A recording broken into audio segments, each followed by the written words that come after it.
can you please introduce yourselves? Sure. I'm Leah Dunbar. And I'm Rena Dunbar. And I am indeed 13 minutes older than she is. Yes. What work do you guys do? So, both of us are long-term educators in Eugene, and we both just finished our doctoral program in educational leadership from the University of Oregon. And so we have spent a lot of time teaching and thinking about teaching, and specifically we've developed curriculum that is rooted in social justice and ethnic studies, although we're both language arts certified teachers. Yeah, so that was our background. And then one of the things that we did that we were most proud of that might be somewhat related to Ophelia's place in some ways is that we hosted an open mic for young people in Eugene for 10 years. Called Weapon of Choice, Voice. And so I think that really kind of established Leah and I kind of as this like kind of intercity, across the city kind of advocate for youth voice. So even though we're not doing that anymore, it's one of the things that I'm most proud of that we've done together. Besides the teaching, besides the ethnic studies classes, just besides the graduate program, is that I feel like we've just done a lot of really wanting to empower students and their voices and to be, kind of active in the changes that need to happen in our community and in our world. Elaborating on that, what do you think should be done more to establish like equality among genders and also among races and backgrounds? What do you think more should be done in Eugene and also overall? To me, I think education is pretty much the whole key, and awareness, right? Like if we don't know if there's an imbalance unless we are either experiencing it ourselves, right? Or we've been taught about it by the brilliant people in our lives, like our parents or our mentors or our friends or our peers. And so to me, the younger that we can teach issues around gender and bias and race and class and all the intersectional identities and the ways that we're experiencing the world, the earlier, probably the more we can kind of create solutions around those things or create balancing kind of interventions around that. I think also elevating youth voice in ways that are authentic rather than just leave it up to young folks to organize around the issues that they care about the most. I think that if we had permanent youth council bodies, I know that NAACP does, and I know that some other organizations do, but if they were actually embedded within all organizations, I think that would be an authentic way to center youth voice and also hear from the brilliant and evolved thinking that the youth have to offer. I've heard about the Courageous Conversations project that you guys had. So can you explain more about that? Sure.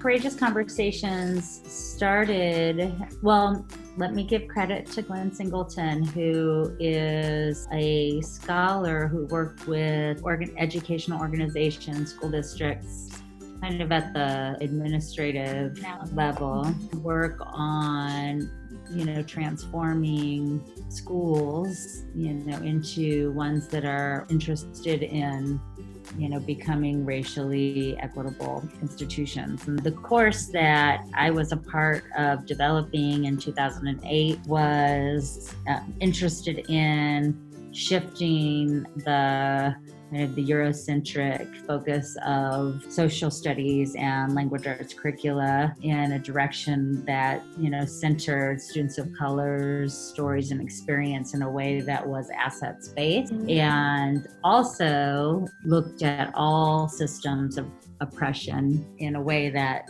empowered students to understand their own identity development. That's kind of where Courageous Conversations started in the 4-4J high schools. And then it eventually evolved into a course that was offered at the middle school level, which Rena taught it at Spencer Butte Middle School for several years. And then another couple of middle school teachers got on board. And then I switched from middle school because middle school's intense.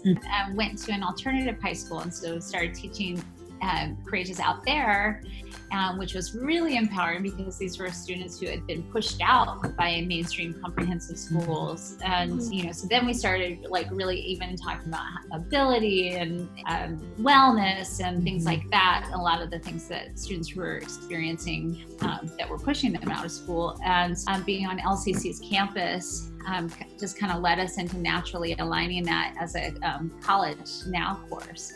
And so then at this point, Courageous Conversation in the secondary at the high school level is also available for students to receive Ethnic Studies 101 course. So now it's kind of dual. It can be a middle school course, it's a secondary course, and then students can also earn Ethnic Studies 101 credit if they choose to do so in the upper level. And so I want to say that this year, the ES 101 College Now option is going to be in 11 high schools across Lane County, available to 11. That's amazing. Yeah, so that's pretty exciting. Where do you go to school? I go to South. Yeah. Oh, yeah. So this year it's going to be offered at South finally. Yeah, I heard. Yes. Yeah. Now that I think that the country, of course, in response to the demands of youth and youth of color, are realizing the importance of curricula that includes more than just dominant white perspectives. Definitely. And, it's a really important time.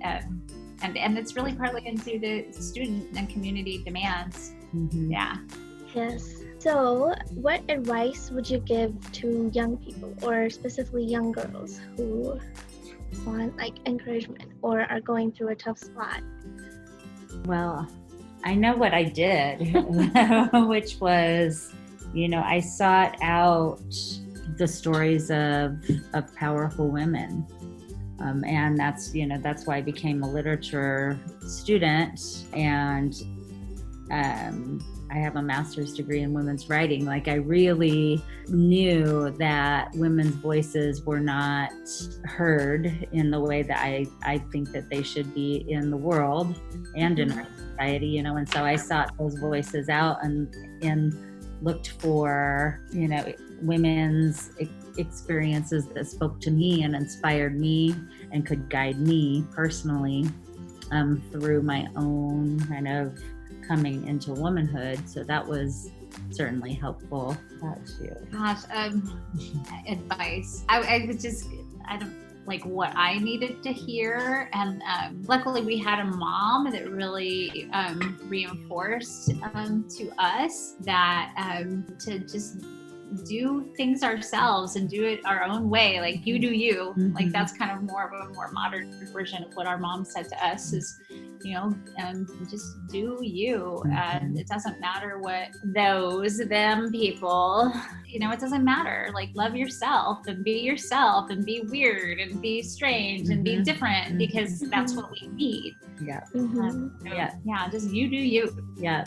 Be you. And I think also because we're twins, Rena and I have always cultivated a wide circle of women. Find your people. Yeah, women who were a support system for us, growing up. And to this day, we have a large network of sisters. And so I do teach high school and young women. And I think that the dominant culture, because of misogyny, sends a different message to girls and young women about the power in creating alliances with other young women. And those relationships are